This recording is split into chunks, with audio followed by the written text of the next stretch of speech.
Hello friends, welcome to max math tricks. तो कल के वीडियो हमने अपलोड किया, उसका रिस्पांस देखा और उसको देखने के बाद हमें ऐसा लगा कि हमें ये सीरीज़ कंटिन्यू करनी चाहिए।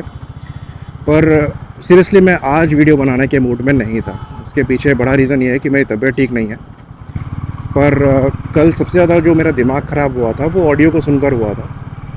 मे बी क्योंकि माइक मैंने हेलमेट में लगा रखा था, इसलिए थोड़ी सी वॉइस इको हो रही थी और काफ़ी ज़्यादा मुंह के पास था, तो आवाज़ पूरी फट गई थी।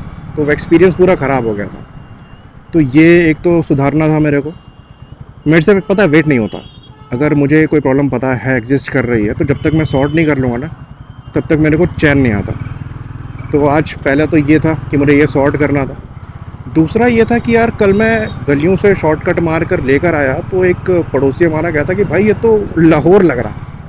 तो मैंने कहा यार लाहौर लग रहा है, लखनऊ तुमको लाहौर लग रहा। तो आज मेरा ये था कि यार तुमको थोड़ा बेटर व्यू दिखाते हैं।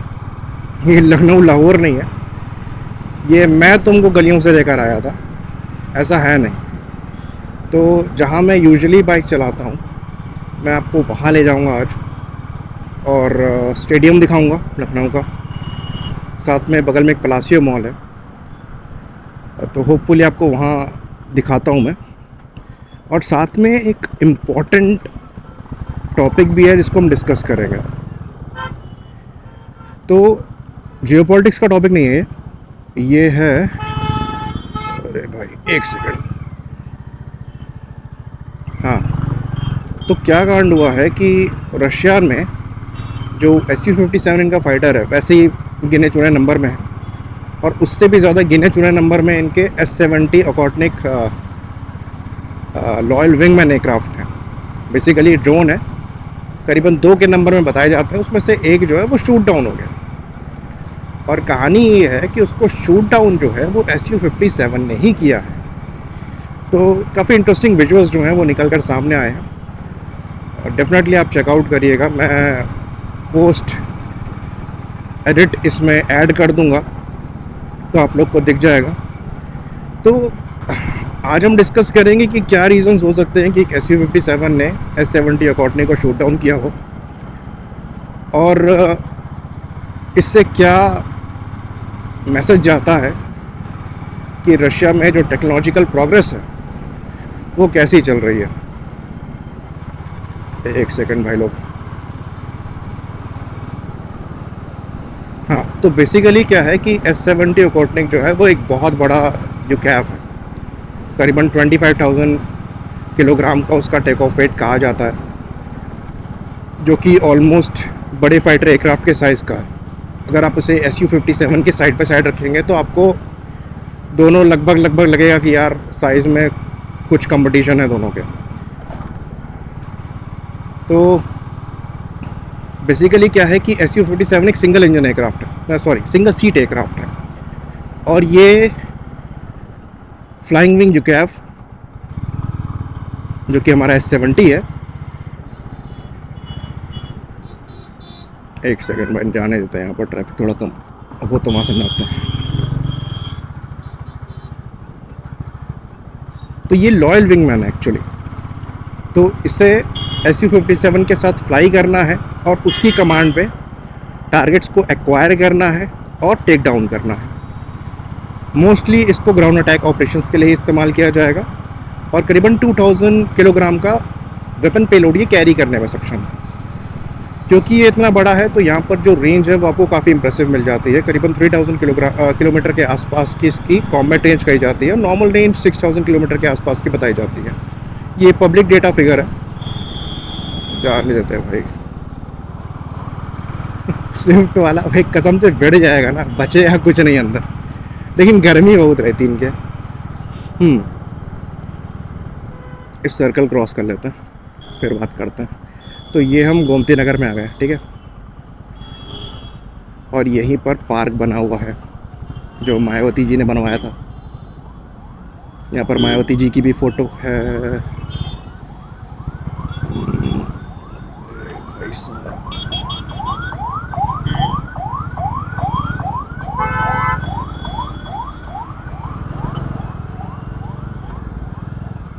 शूट।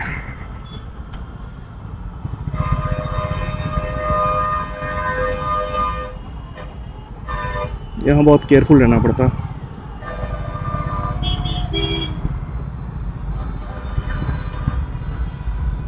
कुछ फंक्शन है क्या, लग तो रहा है यार। आते समय देखेंगे, ठीक है। शीट। हाँ, तो मैं क्या कह रहा था, हाँ, कि करीबन 2000 किलोग्राम तक का ये वेपन पेलोड कैरी करता है और 6000 किलोमीटर की इसकी मैक्सिमम रेंज है और 3000 किलोमीटर की इसकी कॉमेट रेंज है। तो Su-57 के साथ ये लॉयल विंगमैन की तरह फ्लाई करता है। इसकी टेस्टिंग जो है काफ़ी टाइम से चल रही है। 2019 में इसकी फर्स्ट फ्लाइट हुई थी और 2024 यानी कि इसी ईयर से कहा जा रहा था कि इसको सर्विस में इंडक्ट होना था। कॉम्बैट ऑपरेशंस में इसको इस्तेमाल किया जा रहा है यूक्रेन के ऊपर। इसके भी कुछ इंडिकेशन पहले आए हुए थे। तो अब यहाँ पर क्या हो सकता है, क्यों पॉसिबली शूट करना पड़ा होगा Su-57 को। तो ये फ्रेंडली फायर है बेसिकली, और जिस क्लोज डिस्टेंस से जो विजुअल्स आए उनको देखकर ऐसा लगता है शूट डाउन किया गया है। तो ऐसा नहीं लगता है कि ये मिस्टेक हुई होगी। जो ब्लू ऑन ब्लू मिस्टेक होती है यूजली होती है आपकी BVR कॉम्बैट में, क्योंकि वहाँ पर आपको रेडार डेटा के हिसाब से मिसाइल को गाइड करना पड़ता है। और अगर मिसाइल कभी गलती से गलत टारगेट को एंड गेम में एक्वायर कर ले तो फ्रेंडली शूट डाउन हो जाता है, राइट। तो ये काफ़ी क्लोज रेंज में शूट डाउन किया गया है। तो ऐसा लगता है कि ये इंटेंशनली शूट किया गया है। यहाँ पर R-73 मिसाइल को यूज़ किया गया है और ये इंटेंशनली शूट डाउन किया गया लगता है। तो यहाँ पर मोस्ट लाइकली कोई मैल फंक्शन हो सकता है, क्योंकि ये लॉयल विंगमैन की तरह है और Su-57 द्वारा कंट्रोल किया जा रहा हो सकता है। तो यहाँ पर कम्युनिकेशन एरर जो है ये मोस्ट प्रोबेबल कॉज लगता है। अब बात करते हैं रशियन डेटा लिंक सिस्टम्स की। तो Su-57 और ये S-70 फ्लाइंग विंग कॉन्सेप्ट जो ये सब जो है ना, ये आपके नेटवर्क सेंट्रिक वॉरफेयर के अंतर्गत आते हैं। बेसिकली आपकी डेटा लिंकिंग कैपेबिलिटी जितनी अच्छी होगी, आप उतने अच्छे नेटवर्क सेंट्रिक ऑपरेशंस को परफॉर्म कर पाएंगे। और Su-57 के साथ केस क्या है कि हमने पहले डिस्कस किया था कि ये सिंगल सीटर एयरक्राफ्ट है, यानी कि यहाँ पर एक ही पायलट है जो कि एयरक्राफ्ट को भी फ्लाई करता है और वही इस ड्रोन को भी कंट्रोल कर रहा होगा। तो क्योंकि एक पायलट पर लोड ज़्यादा है, तो यहाँ पर आर्टिफिशियल इंटेलिजेंस को इस्तेमाल किया जाता है इस ड्रोन को कंट्रोल करने के लिए। तो जो डेटा लिंक Su-57 के लिए बनाया गया है, इसको S111 कहते हैं। कहा जाता है कि इसमें AI को काफ़ी ज़्यादा डाला गया है ताकि पायलट का जो वर्कलोड है वो कम रहे और उसे बेसिकली कमांड्स देनी होती है, ठीक है। बेसिक कमांड्स देगा और बाकी जो ऑपरेशंस हैं वो AI संभाल लेता है। तो सिस्टम जितना कॉम्प्लिकेटेड होता है उसके ख़राब होने के चांसेस भी उतने ज़्यादा हो जाता है। तो हो सकता है यहाँ पर कम्युनिकेशन जो है वो ख़राब हो गई हो और एयरक्राफ्ट जो है वो कंट्रोल में ना रहा हो, जिसकी वजह से ये ख़तरा देखते हुए कि हो सकता है यूक्रेन में जाकर गिर जाए या फिर कई पॉपुलेटेड जगह में गिर जाए, उसको शूट करना ही बेहतर समझा गया बाय डिफेंडर। हाँ, तो उसको शूट करना ही बेहतर समझा गया और मोस्ट लाइकली इसलिए उसे शूट डाउन किया गया होगा। तब ये थोड़ा शेमफुल भी हो जाता है रशिया के लिए कि उन्हें अपने इतने इंपॉर्टेंट एसेट को शूट डाउन करना पड़ा। Su-57 की वैसे भी इमेज जो है वो शुरुआत से बहुत अच्छी नहीं रही है। प्रोग्राम शुरुआत से ही प्रॉब्लम में रहा है। इंडिया जो है वो Su-57 के प्रोग्राम में पहले इनका पार्टनर था और जिस तरीके की डिले हुई, जिस तरीके का कॉस्टिंग यहाँ पर रशिया द्वारा डिमांड करी जा रही थी, वर्क शेयर उतना नहीं दिया जा रहा था, इंडिया ने अपने हाथ जो है वो पीछे खींच लिए। उसके बाद से Su-57 की एक्सपोर्ट को लेकर रशिया जो है काफ़ी ज़्यादा स्ट्रगल कर रहा है। तो S-70 के ऐड होने के बाद एक इम्पॉर्टेंट कैपेबिलिटी Su-57 के साथ ऐड हुई थी, इस पर अगेन अब दाग लग चुका है। तो ये मैल फंक्शन जो है ना, ये हो सकते हैं, होते रहते हैं, कोई नई चीज़ नहीं है। बट बात ये है ना कि पहले से ही Su-57 की इमेज थोड़ी सी ख़राब हो रखी है, वो और ज़्यादा अब इसकी वजह से ख़राब हो गई है। हाँ, तो ये जो बगल में आप देख रहे हो ना, ये जनेश्वर मिश्र पार्क है। ये बहुत बड़ा पार्क है। कोई कहते हैं कि एशिया का सबसे बड़ा पार्क है, बट ये मुझे पता नहीं है, ठीक है। हो सकता है, बहुत बड़ा पार्क है। आपको दिखाता हूँ, अंदर तो नहीं जाऊँगा, साइड से दिखाऊँगा आपको। हाँ, बाकी इसके अंदर प्रॉपर प्लेग्राउंड है और टैंक रखा हुआ है एक नया जुरासिक पार्क करके खुला हुआ है, तो वहाँ पर आपके डायनासोर्स वगैरह भी हैं। काफ़ी सही है, मछलियाँ भी हैं, मूर्ति भी हैं, MiG-21 भी है। एक MiG-21 बेस जो है वो ला के लगा रखा है इन लोगों ने अंदर। प्लस साइकिलिंग भी कर सकते हो क्योंकि बहुत बड़ा है, पैदल वॉक करने में थक जाओगे।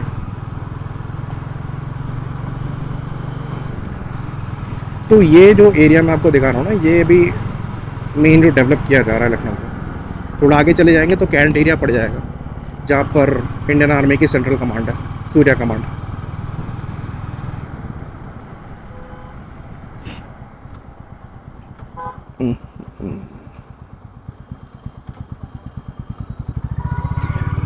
हाँ, तो ये एक्चुअली पता है, ये जो रोड है, तो स्टेडियम में मैचेस होते हैं ना, तो क्रिकेटर्स वगैरह को इसी से ले जाते हैं।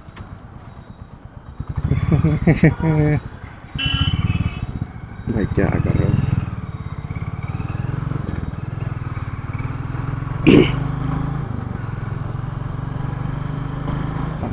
तो ये जो साइड में आप देख रहे हो मेरे लेफ्ट साइड पे, ये पूरा पूरा आपका पार्क है, जिनेश्वर मिश्र पार्क है, बहुत बड़ा पार्क है। और ये देखना ख़त्म नहीं होगा, चलता रहेगा। तो ये रोड सीधे जाती है स्टेडियम, और जिस रोड से हम आए हैं वहाँ पर बगल में एक होटल ताज था, तो वहाँ पर यूजुअली जो क्रिकेटर्स हैं वो रुकते हैं और बस में बैठाकर उनको यहाँ पर ले जाते हैं इसी रोड से।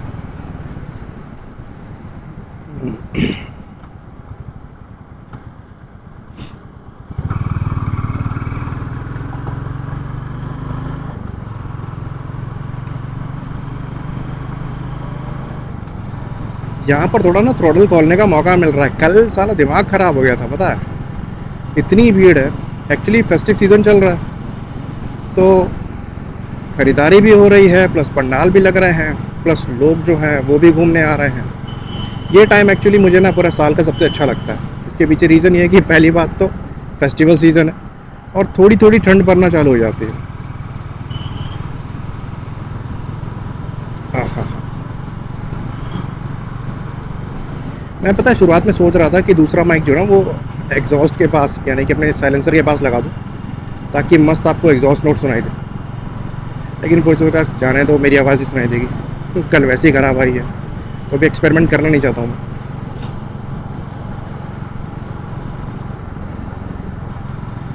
हाँ, तो SU-57 की बात कर रहे थे, तो ये जो कांड हुआ ना, इसकी वजह से SU-57 की जो इमेज है वो थोड़ी सी और उसमें दाग लगा है।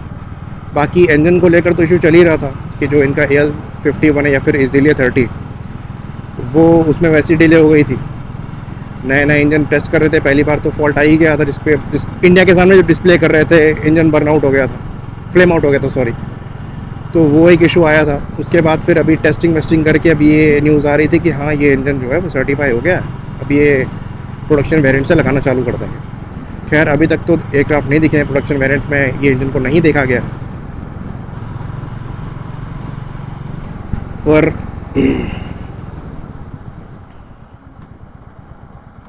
एक सेकेंड,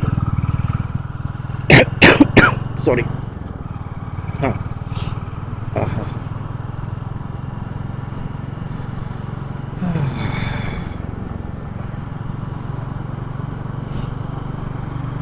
आज अच्छा लग रहा होगा देखने में।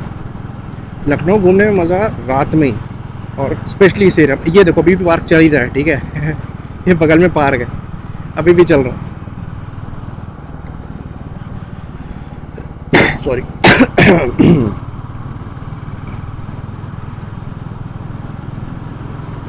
ये रोड मुझे बाइक चलाने के लिए सबसे अच्छी लगती है। पहली बात तो बगल में पेड़ वगैरह काफ़ी अच्छे हैं, कर्व्स काफ़ी अच्छे हैं, यहाँ पर भीड़ काफ़ी कम है।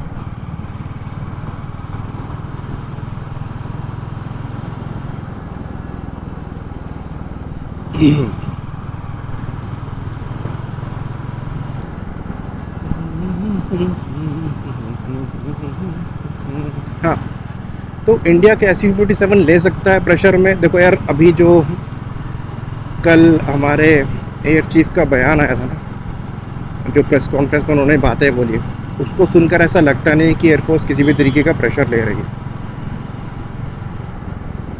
तो बाकी ये चीज़ ज़रूर है कि MRFA कंपटीशन को लेकर उन्होंने ये चीज़ क्लियर कर दी थी कि एयरक्राफ्ट तो लेना है, बहुत ज़्यादा जल्दबाजी अब नहीं कर रही है एयरफोर्स।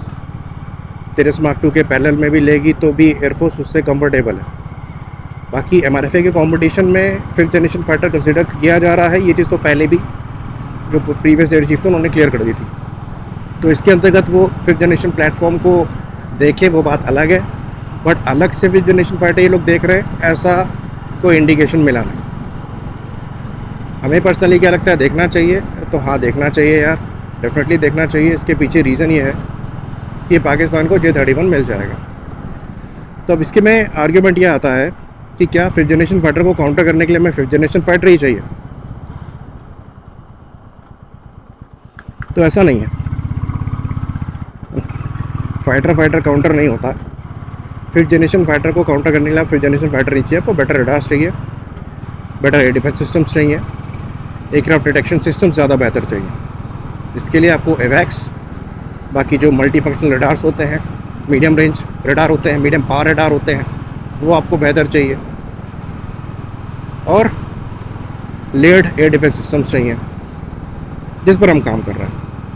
लेकिन एक 5th जनरेशन फाइटर होने का जो फ़ायदा है वो ये है कि साइकोलॉजिकल इम्पैक्ट पड़ता। ठीक है, मान लो सामने वाला 5th जनरेशन फाइटर लेकर आपके अगेंस्ट में आया, तो आपका जो 4.5 जनरेशन या 4th जनरेशन एयरक्राफ्ट है वो पहले डिटेक्ट हो जाएगा और उस पर वो अपनी मिसाइल लॉन्च कर देगा। वही चीज़ अगर आप भी 5th जनरेशन फाइटर लेकर जाओगे तो आपको भी वो एडवांटेज मिल जाएगा, तो चीज़ें बैलेंस आउट हो जाएंगी। बाकी अगर ये दोनों एयरक्राफ्ट एक दूसरे को फेस करेंगे तो जिसका स्टेल्थ ज़्यादा बेटर होगा वो उतना बाद में डिटेक्ट होगा, उसके पास एडवांटेज रहेगा। तो आपस में भी कॉम्बैट में डेफिनेटली 5th जनरेशन प्लेटफॉर्म को एक एज मिलेगा। तो इस तरीके से आप कह सकते हो कि हाँ 5th जनरेशन फाइटर को काउंटर कर सकता है, वरना वैसे air defence systems, proper detection system काफ़ी होते हैं। बाकी एयरफोर्स ने ये भी क्लियर किया है कि उन्हें सब अब लोकली मैन्युफैक्चर्ड चाहिए। तो या तो वो इस चीज़ से हटे, अगर 5th जनरेशन फाइटर देखना चाहते हैं दूसरे, या तो फिर रशिया की तरफ ही जाएं, क्योंकि रशिया ही है जो ऑफ़र कर रहा है Su-57 का प्रोडक्शन। F-35 को तो मिलने सरा।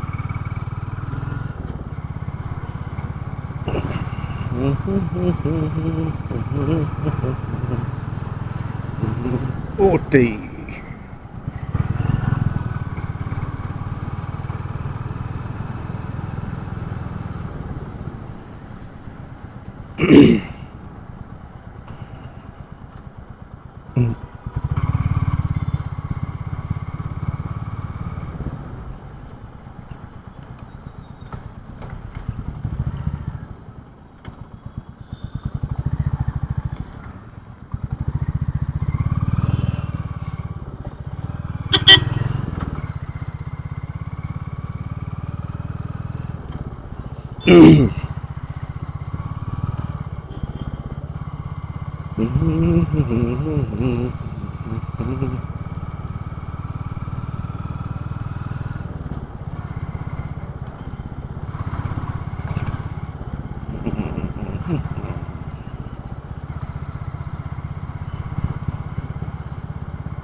अब यहाँ से हम शहीद पथ में चढ़ जाएंगे।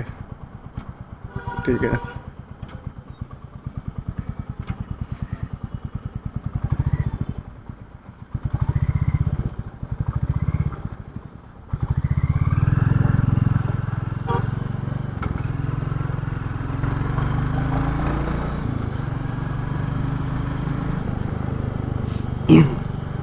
पर अपन को नहीं चढ़ना है शहीद पथ में, अपन साइड से ही होकर चले जाएंगे।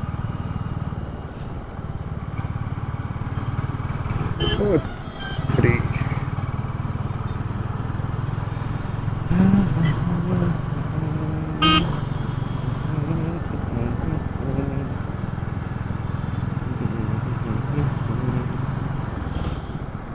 हाँ, तो आज का टॉपिक बताना सही लगा कि नहीं लगा।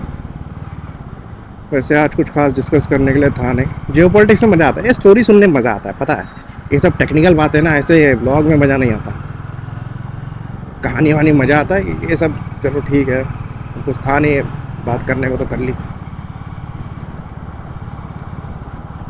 डिफेंडर है सही लगती है, पता है। बट लखनऊ में ये गाड़ी खाली भोपाल के लिए ली जाती है, वहाँ से फॉर्चुनर जो है ना वो छोटी हो चुकी है, सबके पास हो गई है। अब तुम्हारे पास सामान बड़ा है दिखाने के लिए ऑप्शन क्या बचा है? डिफेंडर।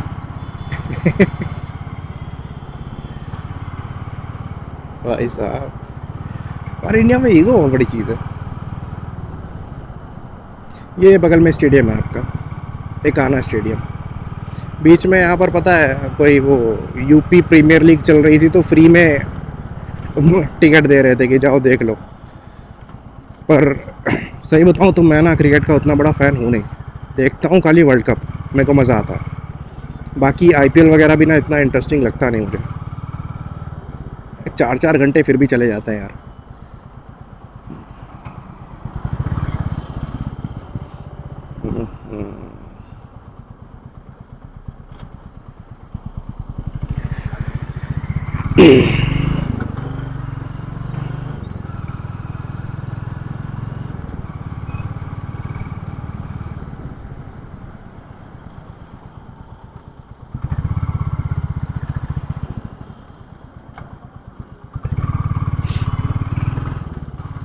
ये पलासियो मॉल है, इससे बड़ा आगे आगे थोड़ा जाएंगे तो लुलु मिल जाएगा, इससे बड़ा है बट ये सुंदर ज़्यादा।